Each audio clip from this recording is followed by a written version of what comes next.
வணக்கம் மக்களே! இன்னைக்கு நம்ம மார்க்கெட் மிக்ஸ்டு பெர்ஃபார்மன்ஸ் போஸ்ட் பண்ணியிருக்கு. ஆனா பெஞ்ச்மார்க் இண்டெக்ஸ் ஆன நிஃப்டி 50 இன்னைக்கு டேல இறங்கு முகமா இருக்கு. 70 பாயிண்ட்ஸ் வரைக்கான இறக்கத்த குடுத்திருக்கு. பேங்க் நிஃப்டி ஒரு 74 பாயிண்ட்ஸ் வரைக்கான ஒரு ஏற்றத்த குடுத்திருக்கு.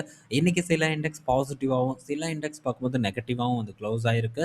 பட் எதுலயுமே சொல்லிக்கும்படியான ஒரு பெரிய வாலடைல் எல்லாம் இன்னைக்கு டேல ஏற்படாம தான் வந்து இருக்கு. ஸோ ஓவராலா மார்க்கெட் ஒரு கன்சாலிடேஷன். எஃப்ஐஐஸ் பெருசா வந்து இன்னைக்கு நம்ம மார்க்கெட்ல விக்கல. எஃப்ஐஎஸ் பார்க்கும்போது வெறும் 100 கோடிக்கு தான் வித்திருக்காங்க. ஆனா, அதே சமயத்தில டிஐஎஸ் 1700 கோடி பணத்த உள்ள போட்டிருக்காங்க. ஸோ தொடர்ந்து போட்டுட்டு இருக்காங்க. அதே சமயத்தில எஃப்ஐஎஸோட செல்லிங் பிரஷரும் கொஞ்சம் குறைஞ்சிட்டு வந்துட்டு இருக்கு. மேபி ஒரு 2 மாசம் மட்டும் எஃப்ஐஎஸ் வந்து பாசிட்டிவ்க்கு வந்தாங்கன்னா, நிஃப்டி 50 நல்ல ஒரு உச்சத்த வந்து ரீச் பண்ணிருங்கிறதுல மாற்று கருத்து இல்ல. பட் வருவாங்களா? அது போகுமா? அப்படிங்கிறதுல நம்ம பொறுத்திருந்து தான் வந்து பார்க்கணும். ஸோ நெக்ஸ்ட்டு இந்த வீடியோல நம்ம பல பங்குகள் பற்றியான அப்டேட் எல்லாம் வந்து டிஸ்கஸ் பண்ண போறோம். மொத நம்ம பார்க்க போறது ஐஇஎக்ஸ் பற்றியான அப்டேட்டு.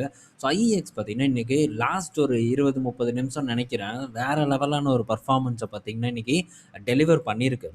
நான் ஆஃப்டர்நூன் பார்த்தேன். ஆஃப்டர்நூன் பார்க்கும்போது பெரிய ஒரு பெர்ஃபார்மன்ஸ் எல்லாம் ஐஇஎக்ஸ்ல இல்ல. பட் அதுக்கப்புறம் சூப்பரான ஒரு ஏற்றம் வந்து நடந்திருக்கு. 10% வரைக்கான ஏற்றம் நடந்திருக்கு. காரணம் என்னன்னா, ஸோ இப்போ ஐஇஎக்ஸ் ஆல்ரெடி வந்து ஒரு கேஸ வந்து போட்டிருந்தாங்க. இந்த கப்ளிங்க்கு அகெயின்ஸ்டா வந்து போட்டிருந்தாங்க. இப்போ ஆல்மோஸ்ட் வந்து ஐஇஎக்ஸ்க்கு சாதகமான ஒரு விஷயம் இன்னைக்கு டேல நடந்திருக்கு. சில கேள்விகள் எல்லாம் பார்த்தீங்கன்னா, இந்த தீர்ப்பாணையம் வந்து சிஇஆர்சி கிட்ட வந்து கேட்டிருக்காங்க. ஸோ இதனால இது ஐஎக்ஸ்க்கு பாசிட்டிவா பார்க்கப்பட்டிருக்கு. மேபி இது தள்ளி போகலாம். இல்ல மேபி ஐஎக்ஸ்க்கு சாதகமா வரலாம் அப்படிங்கிற ஒரு எதிர்பார்ப்புல மார்க்கெட்ல இன்னைக்கு டேல ஐஎக்ஸ் ஏத்தியிருக்காங்க. பட் கப்ளிங் மேபி வந்து தள்ளி போகலாமே தவிர, ஸோ கண்டிப்பா கொண்டு வந்துருவாங்க அப்படின்னு தான் நான் வந்து எக்ஸ்பெக்ட் பண்றேன். திரும்ப வந்து ஜனவரி 9ஆம் தேதி அடுத்த ஹியரிங் இருக்கும் அப்படின்னு வந்து சொல்லியிருக்காங்க. ஸோ அதில என்ன மாரியான ஒரு விஷயங்கள் வருதுன்னு பொறுத்திருந்து பார்ப்போம். மேபி இன்னைக்கு ஒண்ணு சொல்லிட்டு நாளைக்கு ஒண்ணு சொன்னாங்கன்னா, கண்டிப்பா அது பெரிய ஒரு ட்ராபேக்கா அமையறக்கான வாய்ப்பு இருக்கு. பட் இது ஒரு நல்ல சப்போர்ட்டு. இந்த ஐஎக்ஸ் பார்த்தீங்கன்னா, ஆல்மோஸ்ட் இந்த சப்போர்ட்ட புடிச்சுட்டே தான் வந்து ஆடிட்டு இருக்கு. ரொம்ப நாளா. இன்னைக்கு நேத்துன்ட்டு இல்ல. ஸோ இங்க பாருங்க, இதுக்கு முன்னாடி கப்ளிங்ன்னு வந்து ஃபர்ஸ்ட் டைம் வந்து ஆரம்பிக்கும்போதே இதே இடத்துக்கு வந்தது. ஸோ திரும்ப பார்த்தீங்கன்னா, அதே இடத்துக்கு வந்துட்டுருக்கு. பார்ப்போம். இன்னும் வந்து ஒரு நல்ல வேல்யூல இல்ல. இன்னும் ஒரு கிளியரான ஒரு வியூ நமக்கு தெரியல. மேபி நம்ம பாட்டுக்கு ஏதாச்சும் இது நல்ல சீப்பா இருக்குன்ட்டு பிடிச்சோம்னா, அதுக்கப்புறம் இந்த கப்ளிங் வந்து பெரிய அளவுக்கான ஒரு இம்பாக்ட் ஏற்பட்டுச்சுன்னா, ஒண்ணுமே வந்து பண்ண முடியாது. ஸோ அதனால ஜஸ்ட் வந்து வேடிக்கை பார்ப்போம் என்ன நடக்குதுங்கிறத தொடர்ந்து. அடுத்தது பார்த்தீங்கன்னா, ஸோ ட்ரெண்ட் பார்த்தீங்கன்னா, இன்னைக்கு டேல நல்ல ஒரு சரிவ வந்து சந்திச்சிருக்கு. கிட்டத்தட்ட 7, 8% வரைக்கான ஒரு இறக்கத்த வந்து போஸ்ட் பண்ணியிருக்கு. காரணம் Q3 பிசினஸ் அப்டேட்டா வந்திருக்கு. ஸோ இந்த பிசினஸ் அப்டேட் பார்த்தீங்கன்னா, ஒரு 70% வந்து குரோவ் இருக்கு. பட் இருந்தாலும் ஃபுட்ஃபால்ஸ் எல்லாம் வந்து டிக்ளைன் ஆயிருக்கிறதா இந்த ட்ரெண்ட் பிசினஸ் அப்டேட்ல வந்து சொல்லியிருக்காங்க. ஸோ அதனால இன்னைக்கு கிட்டத்தட்ட 8.5% வரைக்கான ஒரு சரிவ வந்து இந்த ட்ரெண்ட் வந்து சந்திச்சிருக்கு. ஸோ ஃபுட்ஃபால் ரொம்ப முக்கியம். பட் காம்படிஷனும் இப்போ மார்க்கெட்ல அப்படியே கொஞ்சம் கொஞ்சமா வரும்னு நான் நினைக்கிறேன். இல்ல அதே ஒரே டிசைன வச்சுட்டு இருக்கிறனால கம்மி ஆகுதா சேல்ஸ் அப்படின்ட்டு தெரியல. பட் ரிசல்ட் வரட்டும். இந்த Q3 அப்டேட்ட வச்சு மட்டும் நம்ம எதுவும் வந்து பார்க்க முடியாது. அது மட்டும் இல்ல, இது ஒரு ஓவர் வேல்யூ ஸ்டாக்கு. ஸோ இதோட காம்படிஷன பத்தியெல்லாம் நம்ம ஆல்ரெடி வந்து டிஸ்கஸ் பண்ணியிருக்கோம். ஸோ அதனால தொடர்ந்து வந்து நம்ம ட்ராக் பண்ணுவோம். அந்த காம்படிட்டர் என்ன மாரியான வளர்ச்சிய கொண்டு வராங்க அப்படிங்கிறதையும் சைட் பை சைட் நம்ம ட்ராக் பண்ணிட்டே வருவோம். ஸோ நெக்ஸ்ட் பார்த்தீங்கன்னா, ஆர்இசி, பிஎஃப்சி கிட்ட இருந்து அப்டேட் வந்திருக்கு.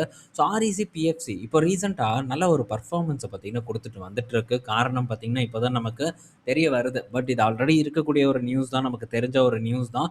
ஸோ திரும்ப பார்த்தீங்கன்னா, அந்த நியூஸ வந்து ட்ரெண்ட் பண்ணிட்டு இருக்காங்க. ஸோ என்னன்னா, நியூக்ளியர் பவர் ப்ராஜெக்ட்டுக்கு ஆர்இசி, பிஎஃப்சி பார்த்தீங்கன்னா, நாங்க கடன் குடுப்போம் அப்படிங்கிற மாரி ஒரு செய்திய குடுத்துருக்காங்க. ஸோ இதனால மற்ற பிரைவேட் வங்கிகளும் வந்து இதில பார்ட்டிசிபேட் பண்ணுவாங்க அப்படிங்கிற எதிர்பார்ப்ப பார்த்தீங்கன்னா, இப்போ கிளப்பி விட்டுருக்காங்க. ஸோ சாதா ஒரு நியூஸ். பவர் செக்டார் நிறுவனங்கள் பவர் இன்ஃப்ரா கிரியேட் பண்றதுக்கு ஸோ ஆர்இசி, பிஎஃப்சி தான் முதன்மையா கடன் குடுக்கக்கூடிய நிறுவனங்களா இருக்கு. ஸோ ஆட்டோமேட்டிக்கா அவங்க குடுப்பாங்க அப்படின்ட்டு தெரிஞ்ச ஒரு விஷயம். பட் அத வந்து இந்த செய்தியில வந்து குறிப்பிட்டு சொல்லியிருக்காங்க. இதோட பெர்ஃபார்மன்ஸுக்கு. பட் பொறுத்திருந்து பார்ப்போம். பட் இப்போதைக்கு இந்த பங்குகள் எல்லாம் ஒரு நல்ல வேல்யூ குடுக்கக்கூடிய ஒரு இடத்துல இல்ல. 2மே என்கிட்ட இருக்கு. ஆனா, இப்ப இருக்கக்கூடிய ரேஞ்சுல இது வேல்யூ பங்கு இல்ல அப்படிங்கிறத நான் அடிச்சு சொல்லுவேன். ஸோ ரொம்ப வந்து சேஃபா தான் இந்த பங்குகள் எல்லாம் ஹேண்டில் பண்ணணும். ஸோ பொறுமையா இருங்க. நல்ல ஒரு வேல்யூ கிடைச்சதுன்னா, கண்டிப்பா ஆளா உங்க கூட வந்து நான் ஷேர் பண்ணுவேன். அடுத்தது டாடா பவர் கிட்ட இருந்து ஒரு அப்டேட் வந்திருக்கு. ஸோ டாடா பவர் பார்த்தீங்கன்னா, இந்த எஃப்ஐ 26 ஓட ஃபர்ஸ்ட் 9 மந்த்ல மட்டும் பார்த்தீங்கன்னா, கிட்டத்தட்ட 1 ஜிகாவாட் ஒர்த்தான சோலார் ரூஃப்டாப் வந்து அமைச்சிருக்கிறதா ஒரு டேட்டா வந்து குடுத்துருக்காங்க. இது டாடா பவரை பொறுத்த வரைக்கும் ஒரு பெரிய பாசிட்டிவான ஒரு நியூஸாக வந்திருக்கு. அடுத்தது பார்த்தீங்கன்னா, Natco pharma. So Natco pharma கிட்டேருந்து அதே ஒரு அப்டேட் தான். ஸோ இதுக்கு முன்னாடி மற்ற ஃபார்மா நிறுவனங்கள் என்ன பண்ணுனாங்களோ, அதே தான் வந்து பண்ணிட்டு இருக்காங்க. ஸோ இப்போ இந்த பேட்டர்ன் சேலஞ்ச் பார்த்தீங்கன்னா, கோர்ட்டுக்கு வந்து போயிட்டுருக்கு. ஒவ்வொரு நிறுவனங்களா போயிட்டுருக்காங்க. ரெட்டி, சன் ஃபார்மா, இப்போ நோவோ நார்டிஸ்க் சாரி இப்போ வந்து நாட்கோ ஃபார்மா வந்து போயிருக்காங்க. நோவோ நார்டிஸ்க்கு எதிரா. ஸோ பேட்டர்ன் வந்து மார்ச்சோட முடிய போகுது. கண்டிப்பா இவங்கலாம் வந்து லான்ச் பண்ணத்தான் போறாங்க. பட் இருந்தாலும் ஒரு பெரிய ஒரு பில்டப்ப பார்த்தீங்கன்னா, அப்பப்போ வந்து தொடர்ந்து நம்மகிட்ட ஷோ பண்ணிட்டே தான் இருக்காங்க. பட் இதில எல்லா நிறுவனங்களும் பார்த்தீங்கன்னா, இந்த செமக்ளூரைட வந்து நம்ம நாட்டில ஜெனரிக் வந்து லான்ச் பண்ணத்தான் வந்து போறாங்க. ஸோ ஹெவி காம்படிஷன் பார்த்தீங்கன்னா, இந்த செமக்ளூரைட்ல இருக்கத்தான் போகுதுல்ல. அதில எந்த விதமான சந்தேகமும் வேண்டாம். ஸோ இங்க பெரிய ஒரு அட்வான்டேஜ் இல்ல. நாட்கோவ பொறுத்த வரைக்கெல்லாம். இது நான் மட்டும் சொல்லல. நாட்கோவோட சிஇஓவே பார்த்தீங்கன்னா, அதத்தான் வந்து சொல்லியிருக்காங்க. இந்தியா பிசினஸ்ல பெரிய அளவுக்கான ஒரு வருவாய் எல்லாம் இவங்களால கண்டிப்பா ஜெனரேட் பண்ண முடியாது. நம்மளும் எதிர்பார்க்க கூடாது அப்படிங்கிறத கண்டிப்பா மைண்ட்ல வச்சுக்கணும். என்னைக்கு நாட்கோ ஃபார்மா அந்த எக்ஸ்க்ளூசிவிட்டியோட இந்த யுஎஸ்ல வந்து லான்ச் பண்றாங்களோ, அப்பதான் பார்த்தீங்கன்னா, நமக்கு ஒரு பெரிய ஒரு ஒரு பெரிய ஒரு இதே வந்து கிடைக்கும். ஸோ ஒரு நல்ல ஒரு இப்ப எப்படி ரெவ்லிமிட்லேருந்து நாட்கோக்கு வந்து கிடைக்குதோ, அதே மாரி பார்த்தீங்கன்னா, இந்த சமகுடாலேருந்து கிடைக்கும். அத மட்டும் நம்ம ட்ராக் பண்ணிட்டே வருவோம். ஸோ நான் வந்து ரொம்ப வந்து ஒரு ஈகரா வெயிட் பண்ணிட்டு இருக்கக்கூடிய ரிசல்ட் அப்படின்னு பார்த்தீங்கன்னா, இந்த டாடா மோட்டார், அடுத்தது இந்த நாட்கோ ஃபார்மா, டிசிஎஸ் கூட பார்த்தீங்கன்னா, அதே நம்ம அசஞ்சர பார்த்த மாரி தான் வந்து இருக்க போகுது. ஆனா இவங்க மட்டும் பார்த்தீங்கன்னா, ஒரு ஏதாச்சும் ஒரு சர்ப்ரைஸ குடுப்பாங்களோ அப்படிங்கிற ஒரு ஆர்வம் வந்து எனக்கு இருந்துட்டே இருக்கு. ஸோ என்ன நடக்குது அப்படிங்கிறத மட்டும் வெயிட் பண்ணி பார்ப்போம். ரொம்ப நாளெல்லாம் இல்ல வந்தாச்சு. ஸோ இன்னும் 1 மாசத்துக்குள்ள பார்த்தீங்கன்னா, இவங்க 2 பேரும் அவங்க ரிசல்ட்ட வந்து போஸ்ட் பண்ணுவாங்க. ஸோ என்ன மாரியான பெர்ஃபார்மன்ஸ் நடந்திருக்கு, நமக்கு அதுக்கப்புறம் வாய்ப்பு வருமாங்கிறதெல்லாம் வெயிட் பண்ணி வந்து பார்ப்போம். ஸோ அடுத்தது பார்த்தீங்கன்னா, சிஎஸ்பி பேங்க் கிட்டேருந்து Q3 பிசினஸ் அப்டேட் வந்திருக்கு. ஸோ சிஎஸ்பி பேங்க் பார்த்தீங்கன்னா, சூப்பரான ஒரு பெர்ஃபார்மன்ஸ் வந்து குடுத்துருக்காங்க.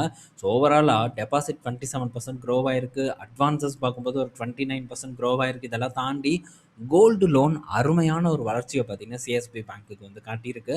ஸோ இது சிஎஸ்பி பேங்க்க பொறுத்தவரைக்கும் ரொம்ப பாசிட்டிவ் நியூஸ். இதுவும் குறிப்பா இந்த 25ல மட்டுமே பார்த்தீங்கன்னா, டபுள் த ரிட்டர்ன குடுத்த ஒரு சின்ன பேங்க்கா வந்திருக்கு. சூப்பரான பெர்ஃபார்மன்ஸ வந்து போஸ்ட் பண்ணியிருக்கு. இதுவும் பார்த்தீங்கன்னா, கோல்ட் லோன ஃபோக்கஸ் பண்ணக்கூடிய ஒரு வங்கியா வந்து இருக்கு. ஸோ கோல்ட் லோன்ல தான் பெரிய ஒரு குரோத்தையும் வந்து காட்டிட்டு இருக்காங்க. ஸோ கோல்ட் லோன் பார்க்கும்போது 46% பார்த்தீங்கன்னா, ரைஸ் ஆயிருக்கு. 46% வந்து உயர்ந்திருக்கு.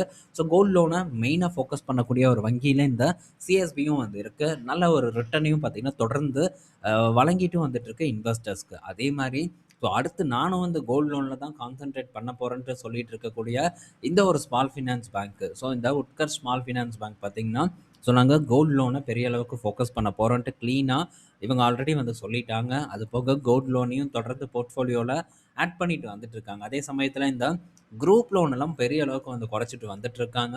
ஸோ அதெல்லாம் இன்னும் வந்து நாங்க குறைப்போம் அப்படின்னு தான் வந்து சொல்லியிருக்காங்க. ஸோ செக்யூர்டு லோனுக்கு வந்து நாங்க போக போறோம் அப்படின்ட்டு உட்கர் ஸ்மால் ஃபினான்ஸ் பேங்க் பார்த்தீங்கன்னா, தெளிவா வந்து சொல்லிட்டாங்க. பட் ஆல்ரெடி வாங்கின கடன் இதெல்லாம் வந்து செட்டில் பண்ணி இவன் அதாவது என்பிஎஸ் எல்லாம் வந்து முடிச்சுட்டு வர்றதுக்கு இவனுக்கு வந்து இன்னும் வந்து டைம் எடுக்கும். பட் அது என்னைக்கு அப்படின்ட்டு நம்ம உறுதியா வந்து சொல்ல முடியாது. வரக்கூடிய காலாண்டும் பெட்டரா இருப்பதற்கான சான்ஸ் இல்ல. ஆனா எதிர்காலம் பெட்டரா இருப்பதற்கான சான்ஸ் இருக்கு அப்படின்னு நான் எக்ஸ்பெக்ட் பண்றேன். ஸோ இந்த மாரி இவங்க செக்யூர்டு லோனுக்கு போனாலே ஸ்லோவான ஒரு குரோத் ஏற்படும். ஆனா அதே சமயத்தில இந்த நிறுவனத்தோட அசெட் குவாலிட்டி இம்ப்ரூவ் ஆகும். புக் வேல்யூவும் வந்து இம்ப்ரூவ் ஆகும் அப்படின்னு தான் நான் வந்து எக்ஸ்பெக்ட் பண்றேன்.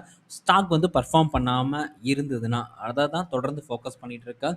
ஸோ விரைவில் இத பத்தி நம்ம தனியா ஒரு வீடியோல வந்து டிஸ்கஸ் பண்ணுவோம். ஸோ லாங் டெர்ம்ல ஒரு ஆப்பர்ச்சுனிட்டி ஏற்படும்னு நான் நினைக்கிறேன். ஓரளவு நார்மலான ஒரு ரிஸ்க் எடுக்கிறதுக்கு. பட் வெயிட் பண்ணி பார்ப்போம். நம்ம இத பத்தி இன்னொரு நாள் டீட்டெயில்டா டிஸ்கஸ் பண்ணிக்கலாம். இந்த வீடியோல நம்ம பல இன்ஃபர்மேஷன் பத்தி பார்த்திருப்போம். பயனுள்ளதா இருக்கும்னு நான் நினைக்கிறேன். நாளைக்கு நம்ம இன்னொரு ஒரு வீடியோல மீட் பண்ணுவோம். பாய் மக்களே!